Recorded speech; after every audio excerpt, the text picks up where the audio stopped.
Before we start today's lesson, two quick things. First, go subscribe to Pigeon Healthy right now. That's my second channel where I teach natural herbal treatments for every pigeon disease. Canker, respiratory infections, coccidiosis, worms, everything. Natural methods that actually work without chemicals. Link is in the description. Second, I wrote a book called 0 to 500 Kilometers, Complete Young Bird Race Strategy. Everything about training and racing young birds from day 1 to 500-kilometer races. Available in English, Turkish, and Polish. Link in the description on Etsy. If you're serious about young bird racing, get this book. Today I'm going to teach you about one of the most common mistakes fanciers make. A mistake that seems like it should help performance, but actually destroys it.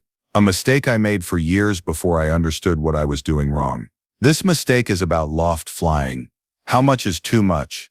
When does exercise become overtraining?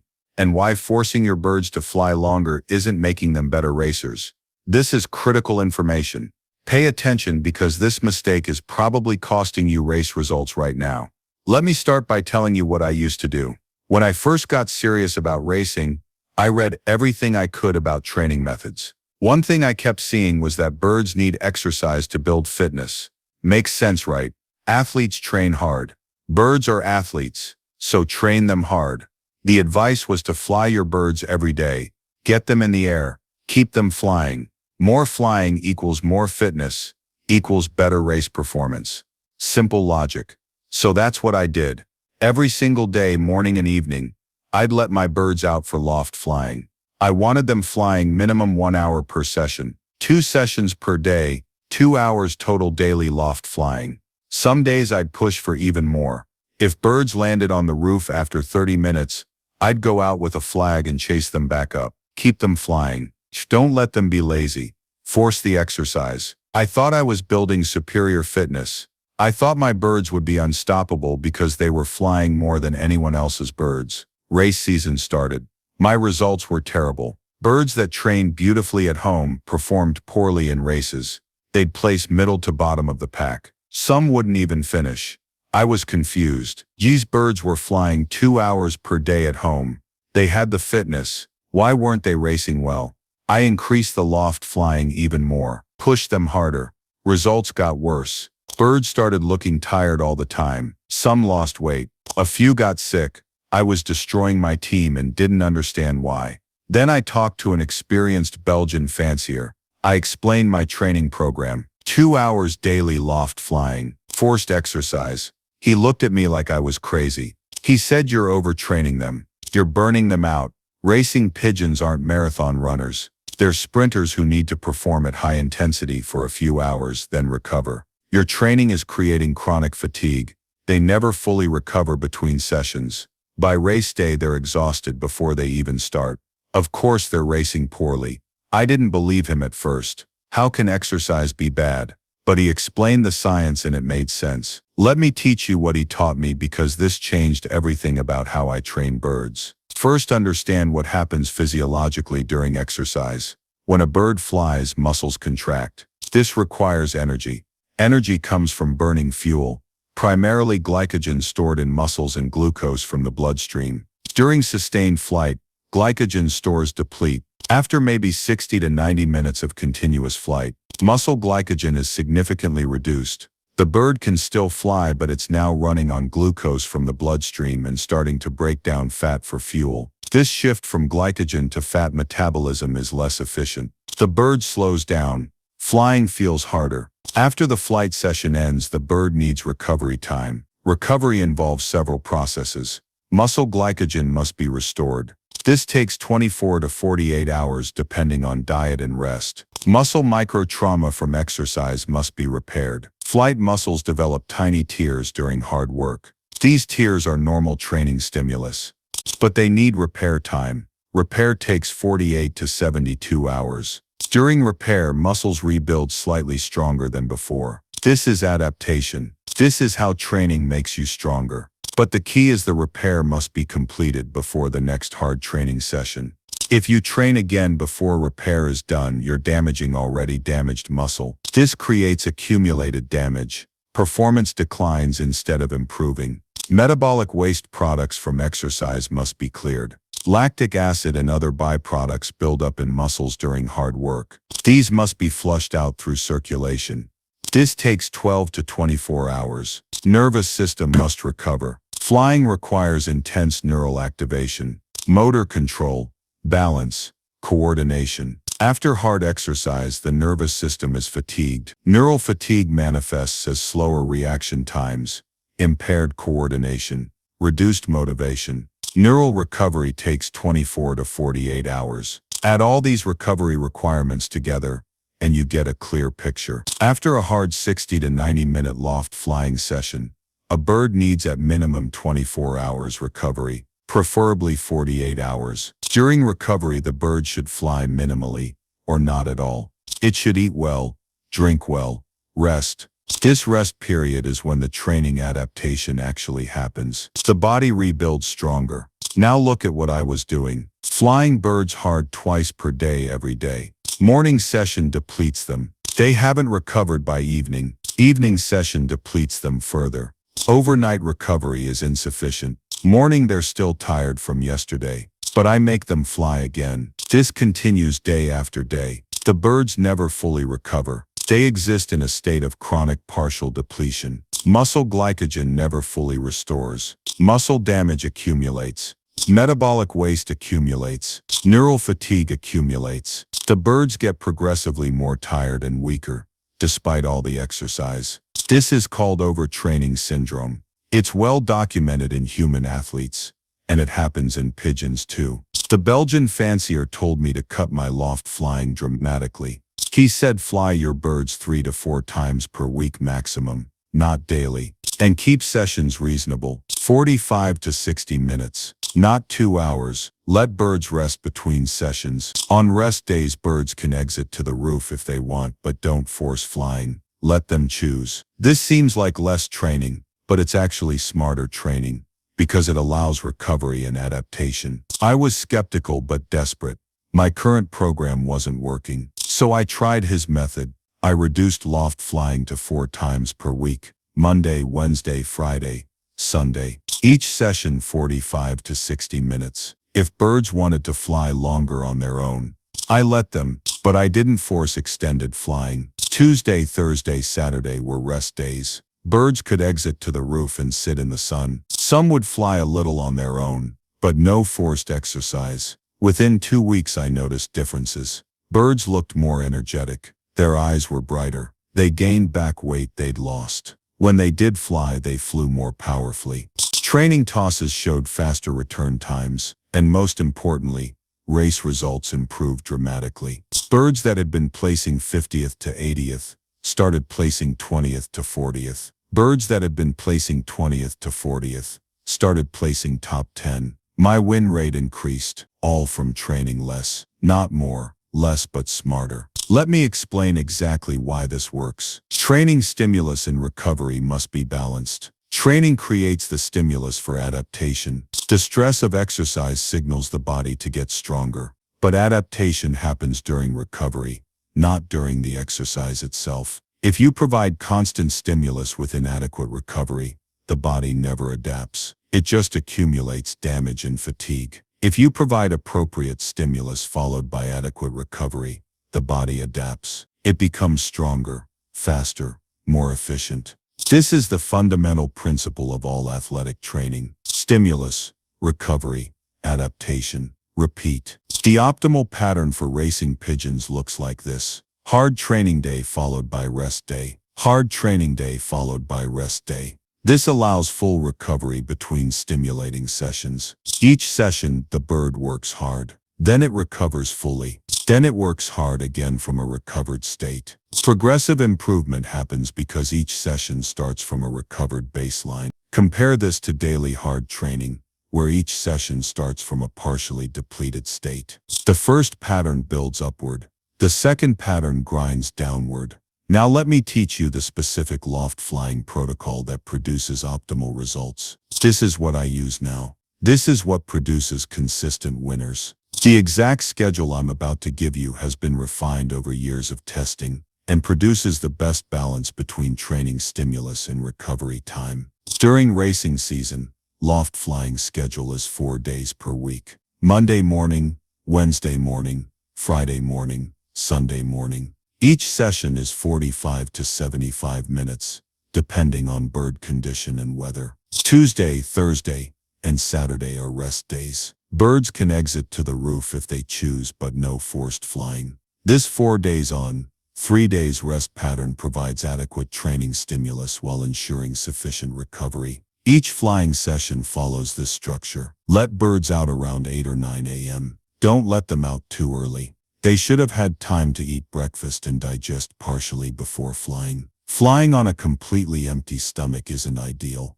A partially full crop provides fuel for the session. Birds will naturally exit to the roof or landing board. They'll sit for a few minutes looking around, assessing conditions. This is normal. After 5 to 10 minutes, create gentle encouragement to fly. I use a long pole with a bright cloth attached. Wave it gently, not aggressively, just enough motion to encourage birds to take flight. Most birds will lift off and start circling the loft. In the first 15 minutes, birds warm up. They're flying but not working super hard. Moderate pace, getting their cardiovascular system activated, getting muscles warm and loose. This warm-up period is important. Don't push them into hard effort immediately. Let them ease into the session. After 15 minutes, they're warmed up. Now they should be flying steadily, circling the loft in a steady rhythm. Some birds will naturally fly more vigorously. Others will fly more leisurely. This individual variation is fine.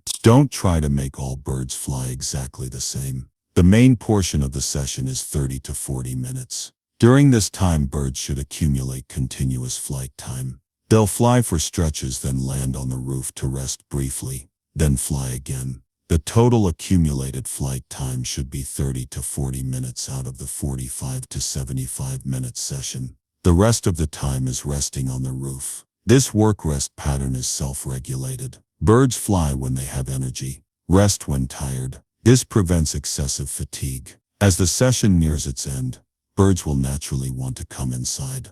They're tired. They're hungry.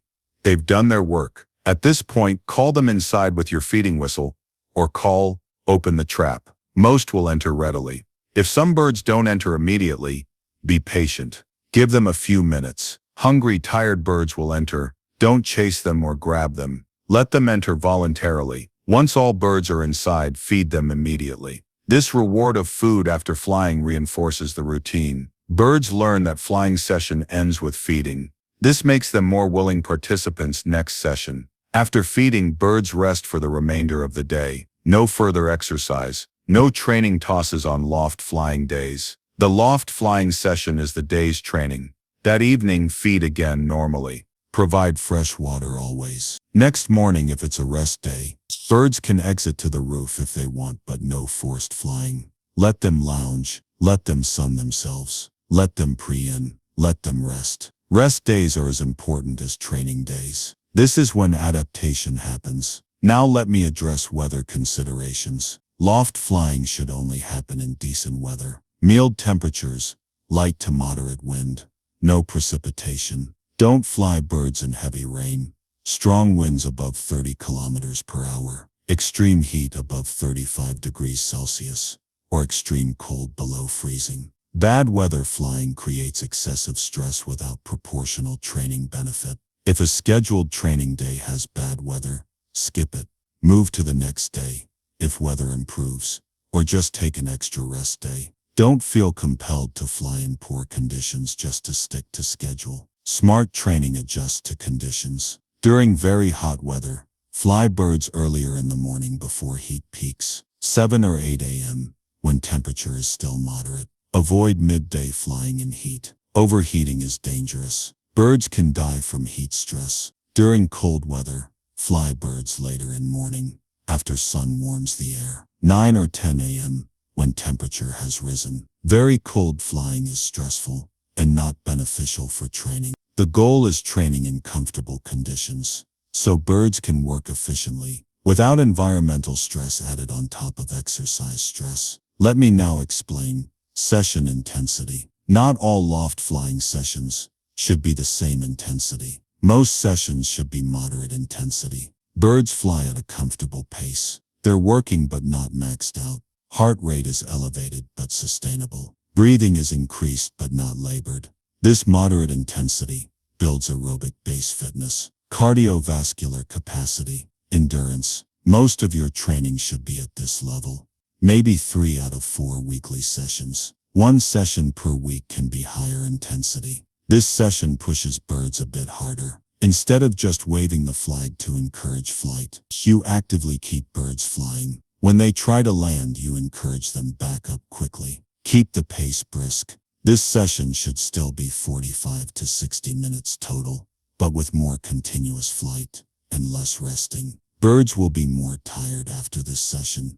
That's okay. It's a stimulus for adaptation, but only do this once per week. If you do high intensity too often, you're back to overtraining. 1 hard session per week provides stimulus. 3 moderate sessions build base. 3 rest days allow recovery. This combination produces optimal results. During off-season when not racing, reduce loft flying frequency. 2 to 3 times per week is sufficient for maintenance. You're not building peak fitness in off-season. You're just maintaining health in basic condition. More frequent flying isn't necessary and risks burnout.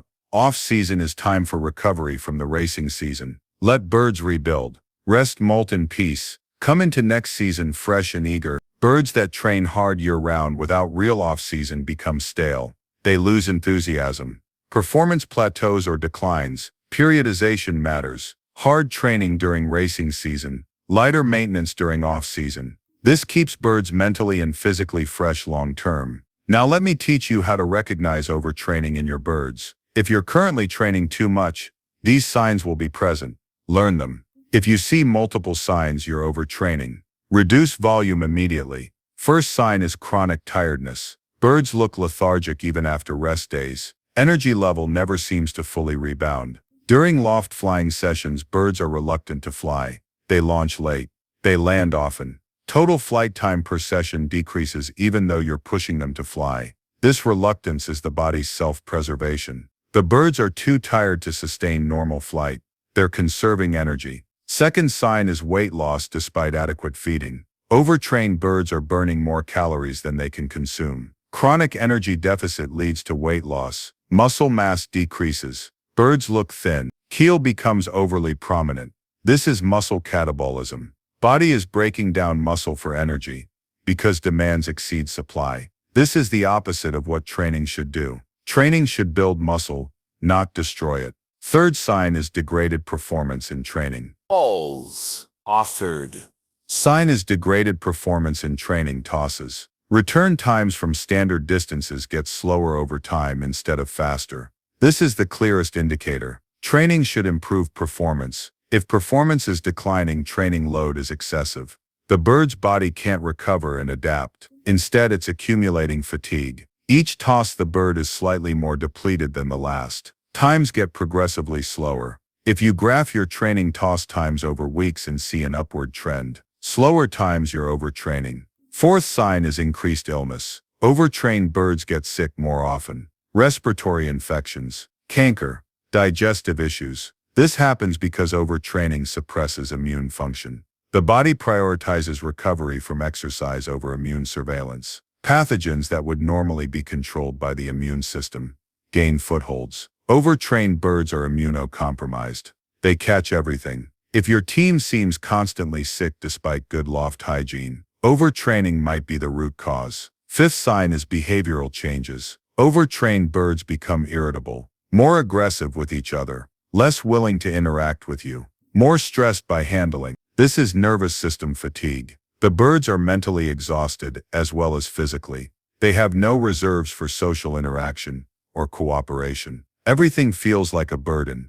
Healthy, well-trained birds are calm and cooperative. Overtrained birds are tense and uncooperative. Sixth sign is poor feather quality. Overtrained birds have rough, scruffy plumage. Feathers don't lie as sleek. The gloss is reduced. This happens because the body deprioritizes feather maintenance when it's overwhelmed with recovery demands. Feathers require protein and energy to maintain. If those resources are constantly diverted to muscle repair, feather quality suffers. Additionally, stress hormones from overtraining directly impair feather condition. If you recognize multiple signs in your birds, you're overtraining. The solution is immediate reduction in training volume. Cut loft flying to 3 times per week, or even twice per week for 2 to 3 weeks. Let birds fully recover. During this recovery period, weight should stabilize or increase. Energy should return. Illness should resolve. Feathers should improve. Performance in training tosses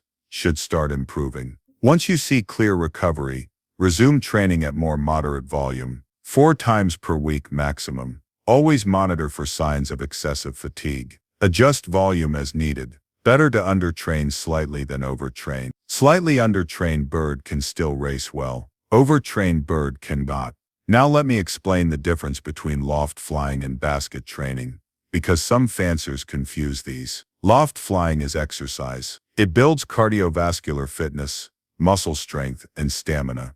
Birds fly around the loft in familiar territory. No navigation challenge, just physical exercise. This is like a human going to the gym or running on a treadmill. You're building the physical capacity to perform. Basket training is skill development. It teaches navigation, homing, and race simulation. Birds are taken away from the loft and released. They must find their way home. This develops the mental skills needed for racing. This is like a human athlete practicing their sports skills. A basketball player shooting, a soccer player dribbling. You're developing technique and strategy. Both loft flying and basket training are necessary, but they're different. Loft flying shouldn't be excessive for reasons we've discussed, but basket training frequency should also be limited. Basket training is more stressful than loft flying because navigation effort is added to physical effort.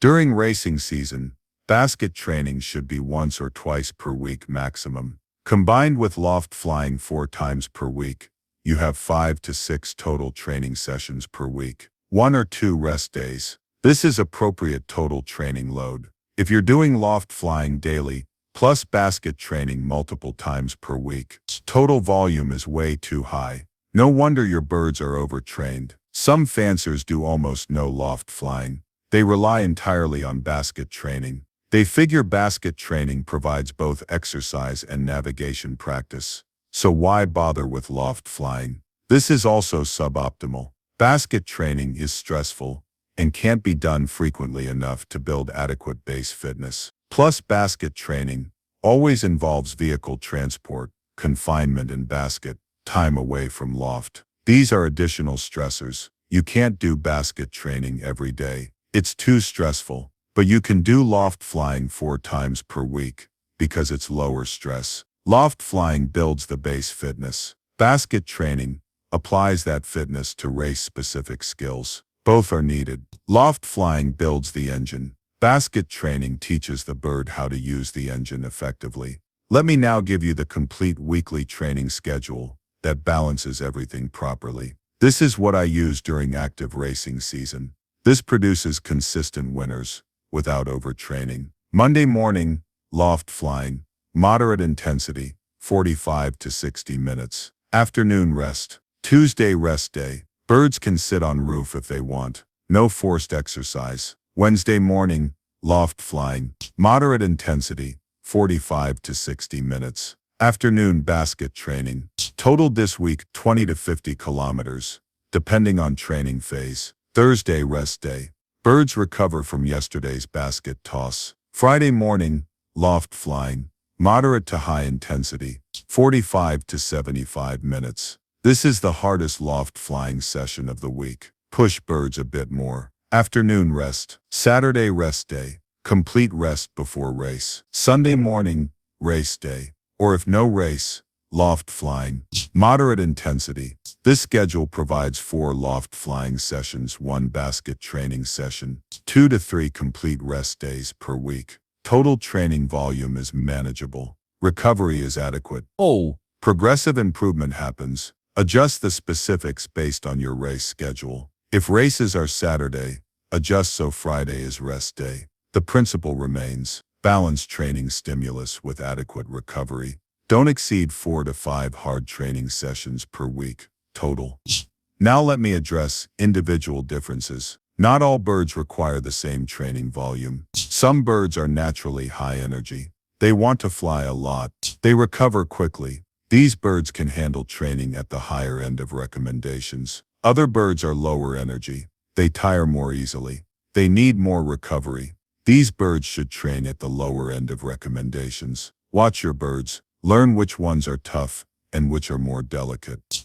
Adjust training individually when possible. If you have one bird that always seems tired, give it extra rest days. If another bird is always eager and never seems tired, that bird might thrive on slightly more training. Age also matters. Young birds in their first racing season need more recovery than experienced adult birds. Young birds' bodies are still developing. Bones, tendons, cardiovascular system, all are maturing. Training stress is added on top of growth stress. Young birds need conservative training volume. 3 loft flying sessions per week might be better than 4 for young birds. As birds mature into their second and third year, they can handle more volume. But even adults shouldn't be overtrained. 4 to 5 hard sessions per week is still the upper limit. Oh, Now let me give you the mental model that helps you make good training decisions. Think of your bird's energy and recovery as a bank account.